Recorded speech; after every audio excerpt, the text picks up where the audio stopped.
The level. What a great invention, right? We use it all the time. We have them in many different sizes. I've got a 4-foot one up here. You can get really long ones.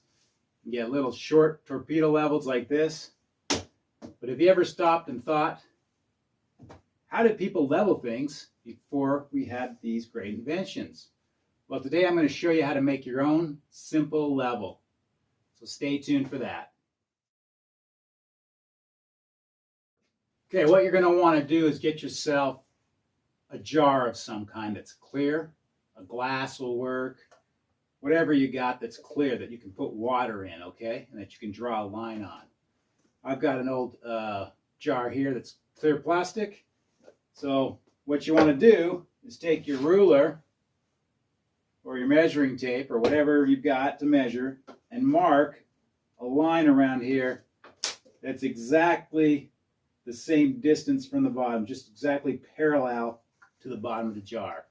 Easy way to do that is just take a little block or something that's square like this, set it in front of the jar, and then just mark it.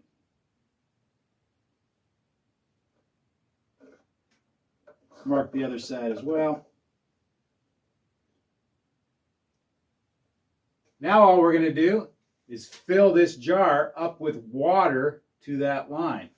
I'll be right back with some water.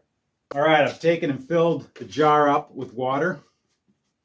Let's put the lid on here in case I spill it. Just right up to the line. Now you could put some food coloring in there if that would make it easier for you to see the water and the line and everything. But that's a level right there. If the jar's like that, then whatever you've got it resting on is not level. Likewise like that. So let's see if our table over here is level. All of my levels over here are reading level. Let's see what my homemade level reads. Level. If I put it like this, not level. So there you go. You can make your own level. Maybe you're just hanging a picture one time or something like that, or you can't find your level. Make a level out of a jar with some water and a line.